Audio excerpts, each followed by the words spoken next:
नमस्ते दर्शकबिन, फेरि पनि हजुरहरू सबैलाई अनुग्रहको आवाजको यो तेस्रो एपिसोडमा स्वागत छ।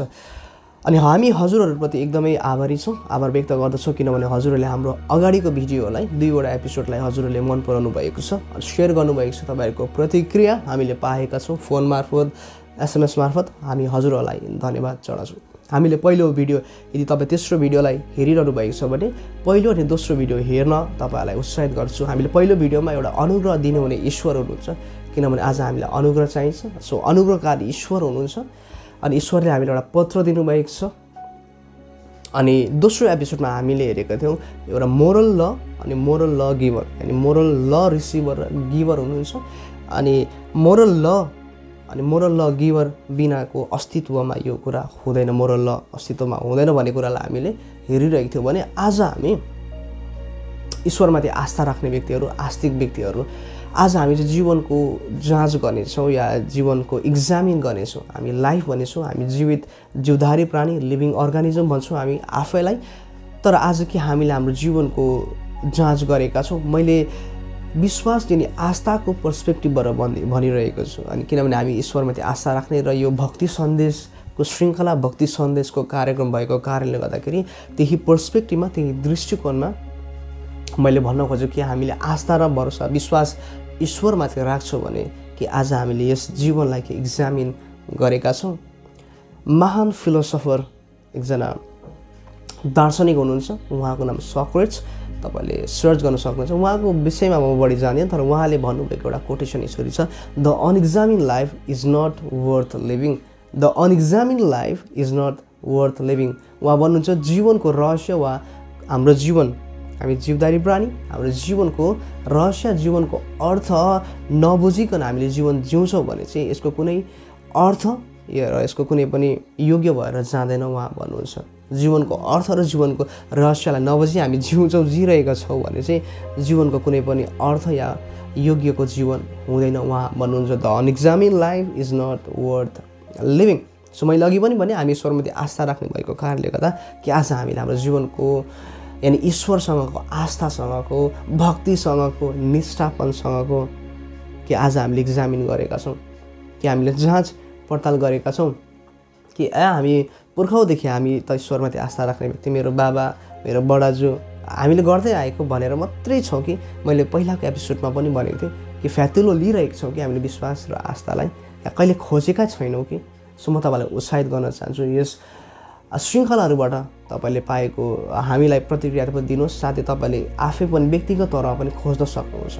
यहाँ कुनै पनि धर्म परिवर्तनको विषयलाई लिएर आएको छैन, जीवन परिवर्तन र सोच परिवर्तनको विषयलाई हामीले म हजुरहरूको अगाडि लिएर आइरहेको छु, ताकि हजुरहरूको आस्था भेनमा यानि व्यर्थमा नगएको होस्, हजुरहरूले गरेको भक्ति कुनै व्यर्थमा नगएको होस्। जब हामीले साँचो ईश्वरलाई खोज्छौँ भने अवश्य पनि हामीले भेटाउनेछौँ।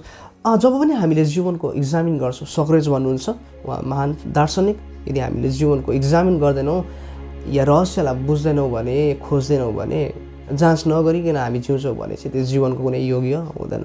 आउनुहोस् हामी जाँच गर्छौँ। मैले आफै अनुसन्धान गर्दै, स्टडी गर्दै गर्दाखेरि, जीवनको जाँचहरू गर्दै गर्दाखेरि चाहिँ अनि मैले इङ्ग्लिसमा यसरी लेखेछु, this are the essential elements of premises to examine the worthy life. Socrates भन्नुहुन्छ एउटा वर्दी लाइफ जिउनको लागि इक्जामिन गर्नुपर्छ भने चाहिँ हामीले जीवनको, जब पनि आस्तिक पर्सपेक्टिभबाट भन्दैछु, जब पनि आस्तिक पर्सपेक्टिभबाट जीवनको जाँच गर्छौँ भने चाहिँ यो प्रिमाइसेसहरू, यो आधारहरू, यो तत्त्व, यो आवश्यक छ, यो कारकहरू एकदमै जरुरी छ। सो सबैभन्दा पहिलो कुरो जीवन, हामी जीवधारी प्राणी, लिभिङ अर्गानिजम, हामी जीवनको जाँच गर्नेछौँ, जीवन। सो यसरी भन्न सकिन्छ, म इङ्ग्लिसमा बताउनेछु, फेरि नेपालीमा बिस्तारै व्याख्या गर्नेछु। Life must have meaning, meaning must have origin, origin must have truth, truth must have morality, morality must have integrity, integrity must have security, and security must have destiny। हामी जीवनको कुरा गर्छौँ भने जीवनको जहिले पनि एउटा उद्देश्य हुनुपर्छ। तपाईँले मेरो अगाडि चस्मा देखिरहनु भएको छ, औँठी छ या घडी छ, क्यामेरा छ, हजुरको अगाडि विभिन्न कुराहरू, वस्तुहरू हुनसक्छ। त्यहाँ कुनै पनि यस्तो वस्तु छैन जसको चाहिँ उद्देश्य छैन, कुनै कामै छैन त्यसको। यदि काम नभएको वस्तु चाहिँ हामी डस्टबिनमा हाल्ने गर्छौँ। चस्माको एउटा उद्देश्य छ, यसले मलाई क्लियर देख्छ, मलाई पढ्नमा सहायता गर्छ, यसको बनाएको म्यानुफ्याक्चर, अनि यसले मलाई कहिलेसम्म साथ दिन्छ, कस्तो क्वालिटीको मलाई सबै कुरा थाहा छ, जाँच गरेर म यसलाई लिने गर्छु। घडी लिएको छु मैले, घडीको सबै कुरा जाँच गरेपछि मात्र मैले यसलाई लिएको छु। मटेरियल कस्तो खालको मटेरियल छ, यसको लेदर भनौँ या ब्याट्री, अनि कहिलेसम्म यसले मलाई साथ दिन्छ, सबै कुरा जाँच गर्छु अनि मात्र मैले यसलाई लिने गर्छु। हामी खानेकुरा पनि मार्केटमा जब पनि लिन जान्छौँ, म्यानुफ्याक्चर यसको कहिलेसम्म यसले एक्सपायरी डेट, मूल्य कति हो, अनि यसले मलाई के बेनिफिट दिन्छ मैले खाँदाखेरि, क्यालोरी कति छ, हामी सबै कुरालाई हेर्छौँ अनि मात्र हामी लिने गर्छौँ। भनेपछि हामी सबै कुरा जीवनमा हामीले खानेकुरालाई, लगाउने वस्त्रदेखि लिएर सबै कुरालाई जाँच नगरी हामीले त्यसलाई लिने गर्दैनौँ। घर होस्, हामी बसेको घरलाई पनि एकदम जाँच पडताल गरेर नै सुरुवातदेखि फाउन्डेसनदेखि नै जाँच गर्दै हामीले बनाउने गर्छौँ या खडा गर्ने गर्छौँ। What about life? प्रश्न छ जीवनको बारेमा के, आस्थाको बारेमा के आज हामीले गरेको जीवनको कहिले जाँच गरेका छौँ? कि हामीले ईश्वरमाथि आस्था त राख्छौँ, हो हामी एकदमै आस्था राख्ने व्यक्ति, ईश्वरमाथि श्रद्धा भक्ति चढाउने व्यक्ति हामी भन्ने गर्छौँ, तर यसलाई कि हामीले एक्जामिन गरेका छौँ, यसको विषयलाई हामी हेरेका छौँ। सो जीवनको जहिले पनि मिनिङ हुनुपर्छ, उद्देश्य हुनुपर्छ। Life must have meaning.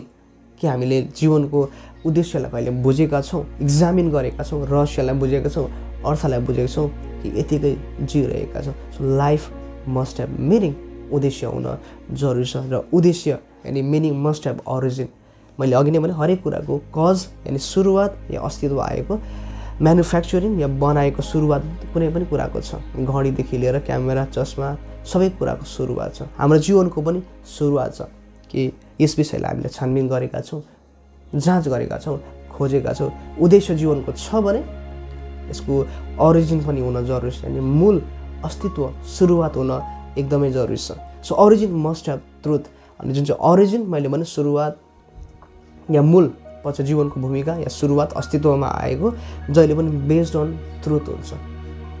आकस्मिक आएको होइन यो जीवन, होइन। हामीले कतिवटा कुराहरू हामी सुन्छौँ कि त्यो आकस्मिक भएको, त्यो त्यसै हजारौँ करोडौँ वर्षमा त्यो सामानहरू बिस्तारै नै वस्तुहरू जोडिँदै एउटा यस्तो चिज बन्यो।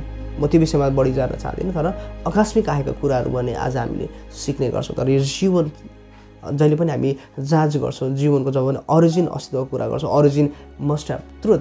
हाम्रो जीवन अरिजिनको जहिले पनि बेस्ड अन ट्रुथ हुनुपर्छ, सच्चाइ हुनुपर्छ।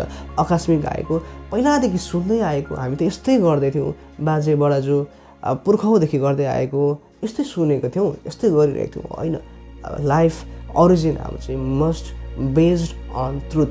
ट्रुथमा जहिले पनि बेस यानि आधार हुन जरुरी छ। अनि truth must have morality.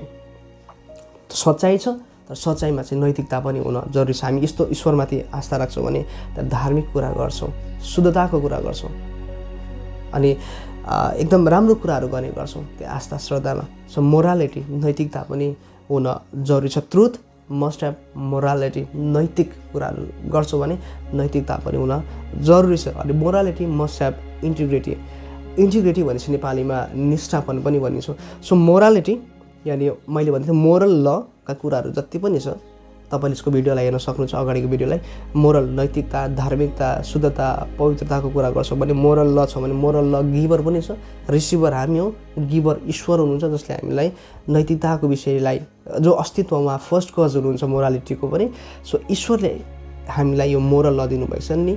Moral receiver र मोरल गिभरको बिचमा चाहिँ एउटा इन्टिग्रिटी, निष्ठापन, वफादारी हुनुपर्छ, फेथफुलनेस हुन्छ। हामी जब पनि ईश्वरको अगाडि जान्छौँ, आस्था र भक्ति, डर, भय, श्रद्धाको साथ हामी जब पनि उहाँको अगाडि जाने गर्छौँ। सो त्यो वफादारी हो, त्यो फेथफुलनेस हो, त्यो हाम्रो श्रद्धा हो। अनि मोरल ल गिभर रिसिभरमा चाहिँ यो इन्टिग्रिटी यानि निष्ठापन, वफादारीपन, विश्वासयोग्यता हुनुपर्छ। So integrity must have security. अब निष्ठा, हामीले ईश्वरमाथि श्रद्धा राखिरहेको छौँ, आस्था राखिरहेको छौँ, विश्वास राखिरहेको छौँ, तर मानिनुहोस् एउटा उदाहरण दिन्छु, मैले ब्याङ्कमा सिक्युरिटीको कुरा गर्दैछु। Integrity must have security. ब्याङ्कमा म पैसा हाल्छु अनि त्यहाँबाट बढोत्तरी यानि पैसा बढेर आएको मैले अपेक्षा राख्छु। एउटा सिडलाई, बीजलाई यदि मैले रोप्छु भने चाहिँ फलको अपेक्षा पक्का पनि गर्छु। एलआइसीमा पैसा राख्छु भने त्यहाँबाट दुगुना भएर या बढेर आएको म अपेक्षा राख्छु। तर सिक्युरिटी नै त्यहाँनिर छैन भने त्यस एलआइसीले मलाई कुनै पनि एउटा सिक्युरिटी दिँदैन या मैले त्यहाँनिर त्यो ब्याङ्कमा पैसा राख्दाखेरि त्यहाँ कुनै सिक्युरिटी नै छैन भने त्यसको मूल्य र उद्देश्य र त्यो कुनै मतलबै बनिँदैन, म राख्ने पनि छैन, किनभने त्यहाँ कुनै सिक्युरिटी छैन। सो मैले जाँचको कुरा गर्दैछु विश्वासको, मैले राखेको ईश्वरमाथिको आस्था निष्ठापनमा श्रद्धा र भक्तिमा के सुरक्षा छ? प्रश्न छ। सो इन्टिग्रिटी छ, निष्ठा छ, श्रद्धा छ, भक्ति छ, तर त्यहाँ सिक्युरिटी चाहिन्छ। हामीले कसमाथि विश्वास गरिरहेको छौँ? कि हामी निश्चय छौँ? कि हामीलाई भरोसा छ? कि थाहा छैन, भयो भने हेरौँ? कहिले पनि हुँदैन। इन्टिग्रिटीमा त्यो आस्थामा जहिले पनि वफादारीमा सिक्युरिटी हुन्छ। अनि सिक्युरिटी मस्ट ह्याभ डेस्टिनी, अनि गन्तव्य हुन जरुरी छ। कुनै पनि सुरु म्यानुफ्याक्चरदेखि एक्सपायरीसम्म हामी सबै कुरालाई जाँच पडताल गर्छौँ भने हरेक कुराको कज एन्ड इफेक्ट, सुरु, अन्त, स्टार्टिङ, बिगिनिङ, हिब्रूमा अल्फा र ओमेगा छ। ओरिजिनदेखि लिएर डेस्टिनेसनसम्म हरेक कुराको आधार छ, ओरिजिनदेखि लिएर डेस्टिनेसनसम्म। सो हजुरहरूलाई म उत्साहित गर्न चाहन्छु अनि प्रश्न पनि गर्न चाहन्छु कि आज हामीले हाम्रो जीवनको जाँच गरेका छौँ कि हामीले हाम्रो आस्था र विश्वासलाई फ्यातुलो लिइरहेका छौँ र कहिले जाँचै गरेका छैनौँ? कि मैले गरेको आस्था, मैले राखेको विश्वास र भरोसा so and so God and गडेसेसमा हामीले भन्छौँ ठिकै छ, तर के आज बेज आधार के छ? Not only what I believe, एकजना महान व्यक्तिले भन्छ not only what I believe but why I believe. म के विश्वास गर्छु भन्ने कुरामा त, अनि केमा विश्वास राख्छु so and so God and गडेसेसमा मात्र होइन, केमा होइन, तर किन म विश्वास गर्छु? के मलाई निश्चयता छ? के मेरो सिक्युरिटी छ? के त्यहाँनिर उद्देश्य छ? के त्यहाँनिर ओरिजिन छ? ओरिजिन मूल छ? के ओरिजिन बेस्ड अन ट्रुथ, सच्चाइमा ट्रुथ छ? के ट्रुथमा मोरालिटी, नैतिकता छ? कि नैतिकतामा निष्ठापन, श्रद्धा साँच्चै छ? कि मैले त्यसै मेरो बाबा बडाजु गर्दै आएको, बाबाले गर्नै पर्छ लगायो, मम्मीले गर्नै पर्छ, मैले त्यो कारण गरेको भनेर गरिरहेको छु कि साँचो इन्टिग्रिटी, निष्ठापन, वफादारीपन छ। अनि के त्यो निष्ठापनमा, श्रद्धामा सिक्युरिटी छ। यदि अझ जब पनि हामीले जाँच गर्छौँ भने चाहिँ यो कुराको स्रोत हामीले केमिस्ट्री र अनि इतिहासमा पाउँदा, तर यसको स्रोत यसले इङ्गित चाहिँ गर्छ, एउटा साँचो ईश्वरहरू छ भन्ने कुरालाई इङ्गित गर्छ। जब पनि यो लाइफको इक्जामिन गर्छौँ हामीले, सक्रेट्सले भन्नुहोस् यदि इक्जामिन गर्दैनौँ भने योग्य हुँदैनौँ, तर योग्यको जीवन जिउनलाई हामीले जब पनि जाँच गर्छौँ, इक्जामिन गर्छौँ भने यसले चाहिँ पक्का पनि एउटा महान सर्वशक्तिमान परमेश्वरलाई इङ्गित गर्छ, जो पवित्र छ, जो धार्मिक छ, जसलाई हामीले विश्वास र भरोसा गरेको छ, जसले हामीलाई सुरक्षा दिन सक्नुहुन्छ, जसकोमा डेस्टिनी छ, ओरिजिन छ, मिनिङ छ, जो चाहिँ पवित्र हुनुहुन्छ, जो चाहिँ हाम्रो सोचभन्दा उहाँ पर हुनुहुन्छ, उहाँमा होलिनेस यानि पवित्रता छ, ट्रान्सेन्डेन्स भनिन्छ हामीले, उहाँ ओम्निपोटेन्ट गड, ओम्निप्रेजेन्स, ओम्निसेन्स गड हुनुहुन्छ, सर्वशक्तिमान, सर्वज्ञानी, सर्वव्यापी उहाँ परमेश्वर हुनुहुन्छ। जब हामी लाइफको इक्जामिन गर्छौँ भने चाहिँ एउटा साँचो सृष्टिकर्ता परमेश्वर, महान परमेश्वर, सर्वशक्तिमान परमेश्वरलाई इङ्गित गर्छ। अनि धर्मशास्त्र, पवित्र शास्त्रले यसरी भन्छ, जब पनि सच्चाइलाई जानेछौँ, सच्चाइले तिमीहरूलाई स्वतन्त्र गर्नेछ। तर त्योभन्दा अघि हामीले एउटा हाम्रो जीवनको जाँच, एक्जामिन गर्न जरुरी छ। फेरि पनि म उत्साहित गर्छु कि आज हामीले राखेको आस्था, विश्वासमा सुरक्षा छ, तर कसमाथि विश्वास राखिरहेका छौँ? कि मलाई निश्चय छ? कि मलाई भरोसा छ? कि मलाई विश्वास छ? कि त्यसै फ्यातुलो हो? अनि म तपाईँलाई उत्साहित गर्न चाहन्छु, अन्तमा हामीले एउटा साँचो ईश्वरलाई जब पनि खोज्छौँ, आस्था राख्छौँ भने इक्जामिन पनि गर्न एकदमै जरुरी छ। The unexamined life is not worth living. यदि वर्थ लिभिङको हामी इक्जामिन गर्न चाहन्छौँ भने life must have meaning, meaning must have origin, origin must have truth, truth must have morality, morality must have integrity, integrity must have security, and security must have destiny. अनि सबैको स्रोत चाहिँ महान, सर्वशक्तिमान, सर्वव्यापी, पवित्र, धार्मिक परमेश्वर हुनुहुन्छ, अनन्तको परमेश्वर हुनुहुन्छ। प्रियहरूलाई, हजुरहरूलाई म उत्साहित गर्न चाहन्छु, आज हामी यदि खोज्छौँ भने अनि उहाँलाई पक्कै पनि भेटाउनेछौँ र सच्चाइलाई जब जान्नेछौँ, सच्चाइले हामीलाई स्वतन्त्र गर्नेछ र जीवन, हजुरको जीवन, हाम्रो जीवन छोटो छ। अनि यस जीवन रहन्जेलै हामीले इक्जामिन गरौँ र एउटा वर्दी लिभिङ अनि वर्दी योग्यको जीवन जिउँ। फेरि पनि म अरू एपिसोडहरूमा हजुरको समक्षमा आउनेछु, हजुरको प्रतिक्रियाको अपेक्षा राख्नेछु। फेरि पनि मलाई बिदा दिनुहोस्, हजुरहरूबाट बिदा लिन चाहन्छु। सबैलाई नमस्ते।